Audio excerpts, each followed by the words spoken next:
Hey, everybody, and welcome to Internet Roundup. That's Josh. I'm Chuck. We do the Stuff You Should Know podcast. And this is our video show where we go over neat internet things. It's like your internet clubhouse on the web. That's right. Sometimes it's the best of the web. Sometimes it's the blurst of the web. The blurst. All right, we're going to start today with, something that's kind of sad. Burn degrees. Yeah. In this article, which we found on steadyhealth.com, they're like, guess how many degrees of burns there are? If you said 4, you're wrong. And I was like, I didn't even know there were 4. Yeah.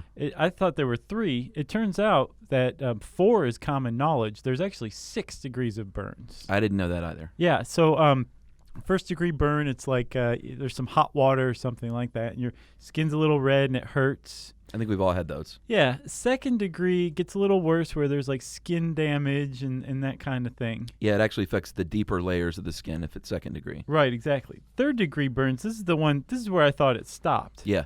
Where you're in the hospital and probably need a kind of skin graft. All 3 of the layers of skin.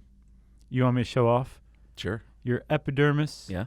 Your dermis. Yeah. And the third one. You don't know?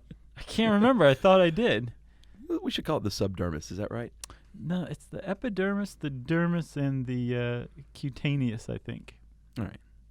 Well, thanks for showing off. The fatty layer. I know the third layer is the fat layer. Yeah, that could come from electric shock, fire, or aggressive chemicals, which I didn't consider chemical burns, but... Those are the kind that wear, like, motorcycle jackets and smoke cigarettes. Then there's the 4th degree, and that can affect actual organs beneath the skin and muscles and ligaments and tendons. Yeah, and basically, if you have a 4th degree burn, you're in deep, deep trouble. Yeah. Chances of surviving are virtually nil. Yeah. But it actually gets worse than that. It does. And this article points out that most people don't differentiate between a 4th degree burn and a 5th or 6th degree burn. Right. Because they say, there's not much of a difference between dead and really, really dead. Yeah.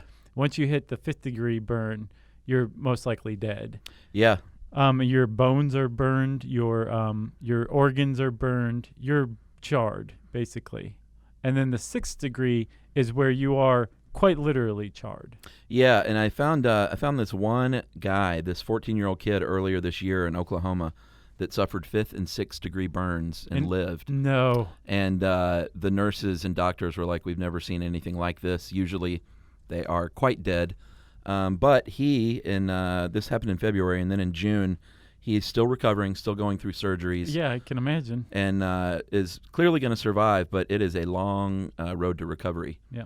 So that is very sad. I mean, have you ever had a fairly significant burn?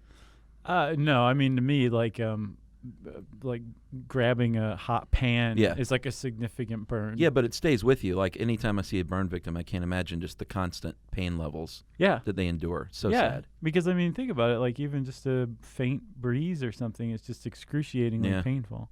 Wow. And by the way, that third layer of skin is called the hypodermis or subcutaneous, so I was close. Okay. All right, so what do we have next? Plum Island? Sure. Plum Island, New York, a.k.a. Anthrax Island. Yeah, exactly. That's a real place from Silence of the Lambs, right? Yeah, that's where they wanted to move Hannibal Lecter, and it is famously the home. It's operated by the Department of Homeland Security now, but has been the home of the Animal Disease Center, where they try to cure things and research like hoof and mouth and swine flu. And anthrax. Yeah, like really nasty diseases on this island like 100 miles off the coast of New York City. Yeah. It's a operating facility. It houses an old abandoned Spanish-American in World War II Fort Terry, which is awesome. Have you seen some of the pictures of this abandoned place? It's cool. So it's abandoned, but it also has like some new buildings too. There's like a 55,000 square foot administrative building that was built in 1994. Right. There's roadways, there's ferries. They'll throw in a couple of fire trucks if you act now.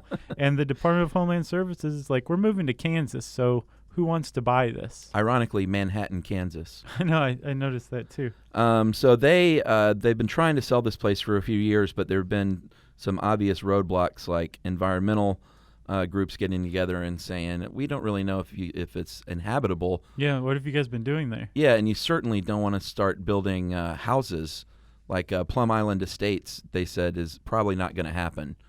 It's probably not a good idea. But they think they won't be able to fetch more than, what they've done is they've now set aside, I think, 600 of the 840 acres for natural preserve. Oh, that's good. So not a whole lot of area to build, so it's not going to fetch as high of a price as they want, I don't think. It's like the Pripyat of Long Island. Yeah, exactly. But it's funny, the Department of Homeland Services, actually, we got this from the General Services Administration site, which is taxed with actually carrying out the sale. Yeah. But they tried to make it enticing. They said the island boasts sandy shoreline, beautiful views, and a harbor strategically situated to provide easy access from the Orient Point facility. Yeah, and if you remember the Montauk Monster from a few years ago, that let's get a picture of that up here. This is that critter that washed up on the shore nearby. Oh, and yeah. There are all the theories that was some animal experiment that was going on at Plum Island. Awesome. And experts eventually were like, no, that's just a raccoon that has lost all its fur and looks funny. Awesome, they meant. Yeah.